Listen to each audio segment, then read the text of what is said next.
আসসালামু আলাইকুম প্রিয় দর্শক, চলে আসলাম নতুন একটা ভিডিও নিয়ে। ফরাজি এগ্রো ফার্ম থেকে আমার একটা বাজার থেকে হাড্ডিসার গরু আনছি। ওকে কৃমিনাশক করানো হয়েছে, তারপরে লিভার টনিক দিছি, এখন জিঙ্ক সিরাপ খাওয়াইতেছি মোটা তাজাকরণের উদ্দেশ্যে।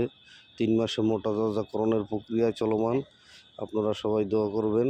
দেখবো ওকে 3 মাসে কতটুকু মোটা তাজা করতে পারছি, পরবর্তী ভিডিওতে দেখানো হবে আসলে ওর পরিস্থিতিটা কেমন।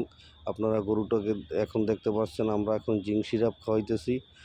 তো দেখবো 3 মাসের কতটা পরিবর্তন আমরা করতে পারি। 90 দিন পরে কতটুকু মোটা তাজা হইলো অথবা কী ওর পরিস্থিতি আপনাদের সবাইকে পরবর্তী ভিডিওতে দেখানো হবে ইনশাল্লাহ। সেই পর্যন্ত অপেক্ষা করুন। সম্পূর্ণ ঘরোয়া পদ্ধতিতে মোটা তাজা করা হবে। কিছু খোল, ভুসি, দানাদার খাদ্য, সবুজ ঘাস, প্রাকৃতিকভাবে ওকে মোটা তাজা করা হবে। পরবর্তীতে ভিডিওতে দেখানো হবে কতটুকু মোটা তাজা হইলো অথবা কী হইলো।